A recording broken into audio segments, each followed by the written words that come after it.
So the next person that I'd like to invite to come speak is Ms. Sag, and she's going to be talking on this issue of why school choice is necessary in minority communities. And she has an excellent presentation. She does a lot of speaking throughout the community on education, especially among the African American community, and I think you'll find her presentation just powerful. So go ahead and come on up.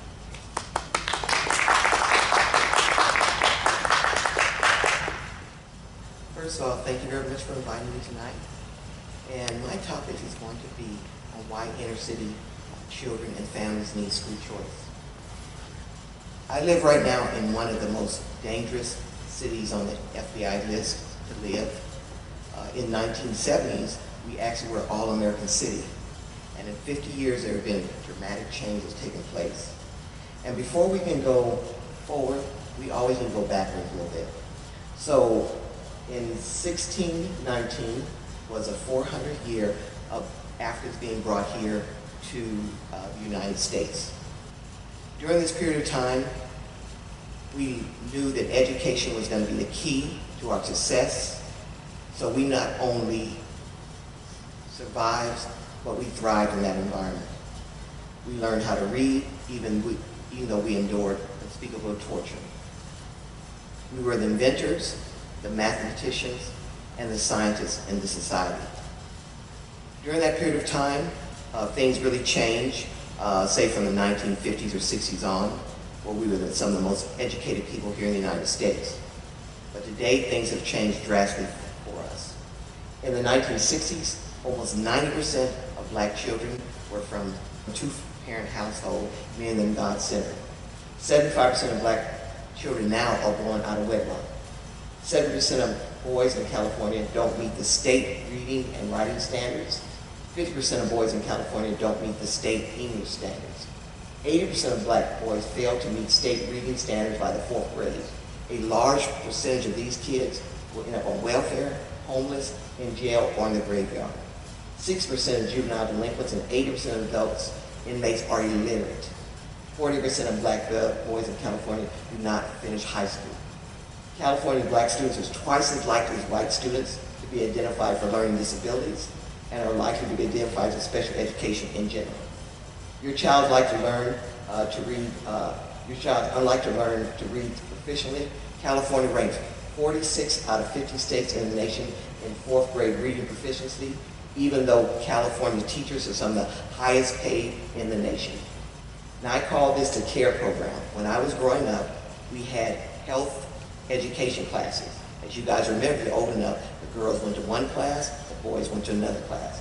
Now we have the sex ed classes, how-to classes. So what they do now, and don't get offended, but this is what they're learning in school, and what they should be learning instead. So they teach kids, instead of learning about condoms, they need to learn about chemistry. Instead of learning about anal sex, they need to learn about arithmetic. Instead of learning about abortion, they need to learn how to read and write. And instead of sex ed, we need to teach English. All this is going on right now in the school system, and our kids, regardless who they are, especially in inner cities, are not proficient in a lot of these subjects. Back when I was going to school in the day, okay, we were bused, and I actually grew up in the segregated South in the 60s. Okay, my dad was in the military, okay, and we were on a military base down in segregated South Louisiana. And during the time we got ready to go to school, big yellow bus, raggedy bus, came and picked the black kids up, and they bused us. I remember going across a big river, going across in town, and going across a railroad track before we got to our school. But guess what? We were very well educated. Now, I'm not sure where the white kids went, but they did go to school with us, okay? That was an excuse. There was no excuse when we were growing up. You learned, and you were very well educated. And if you didn't, like I said, you never want to get in trouble with the teacher at school because they have these long, skinny straps. You get a whooping, okay? You never want to go to the principal's office, and before you got home, if mom, dad find out that you were in trouble, your auntie would get you, Medea would get you, and then mom and dad would get you. So you may have had 4 whoopings before you got home. Guess what? You never did that again. But like I said, everything we endured, and there was no safe spaces. You learned, and education was the key. Now, before the 1960s, we had God-fearing families, and the church and the school all worked together to create these families. Now you've had a complete breakdown of the family unit.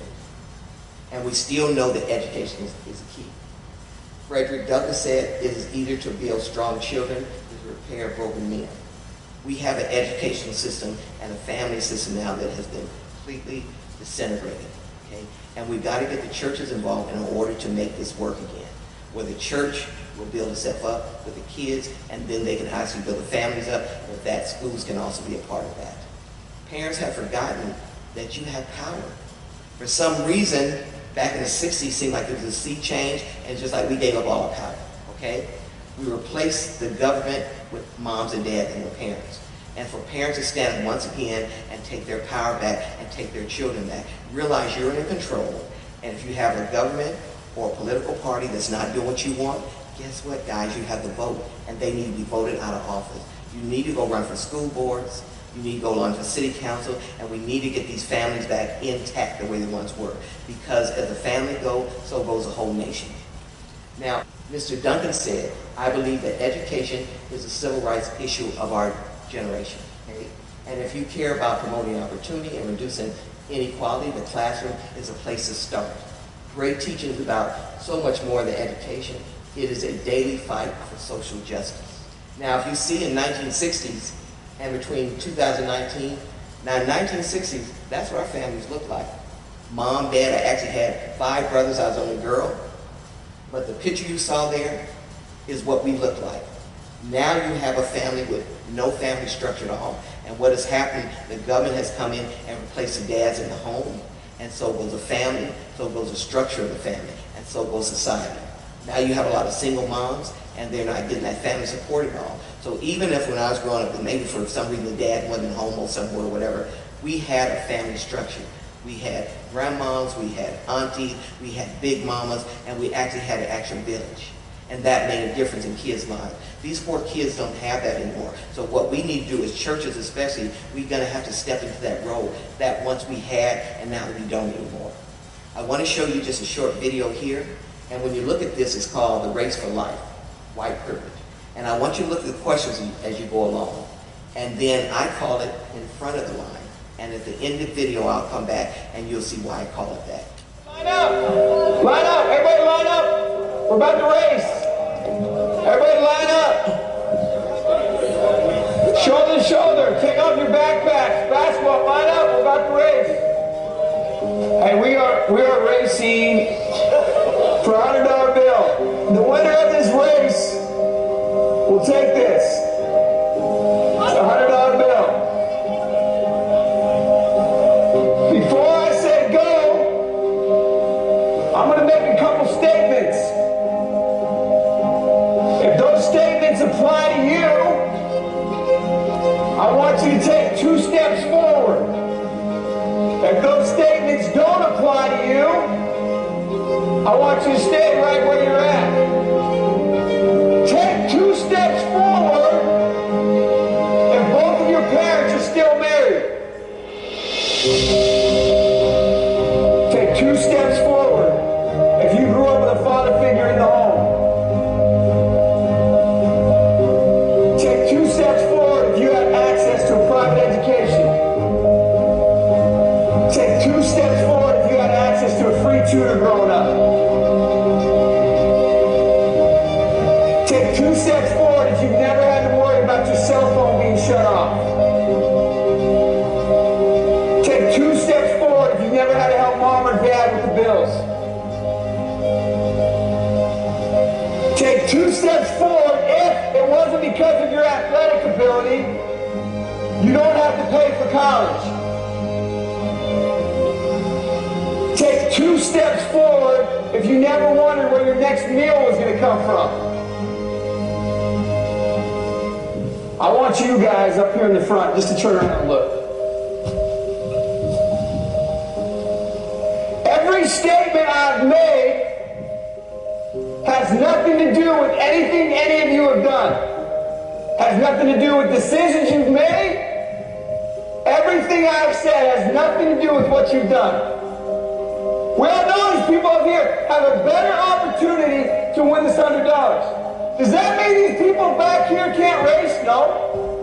We would be foolish to not realize we've been given more opportunity. We don't want to recognize that we've been given a head start. But the reality is we have. Now, there's no excuse. They still got to run their race. You still got to run your race. But whoever wins this $100, I think it'd be extremely foolish of you not to utilize that and learn more about somebody else's story. Because the reality is, if this was a fair race and everybody was back on that line, I guarantee you some of these black dudes would smoke all of you. And it's only because you have this big of a head start that you're possibly going to win this race called life. That is a picture of life, ladies and gentlemen. Nothing you've done has put you in the league that you're in right now. When I say go, on your mark, get set, go!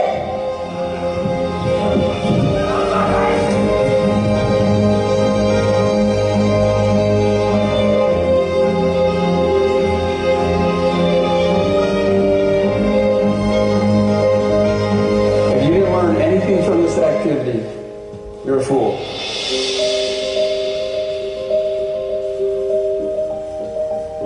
Now, this is why I call this in the front of the line. That was a very powerful video. Because in 1960, this is what our answer would have been.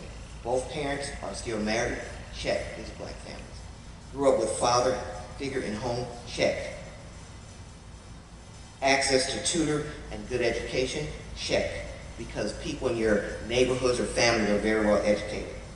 Never have to worry about paying any bills, check. You did not have to pay for college. A lot of these kids were athletic ability. It was because you were very smart, check. You never had to worry where your next meal was coming from, check. So in 1960, black children would have been in the front of the line. 60 years later, we're in the back of the line. Thank you very much.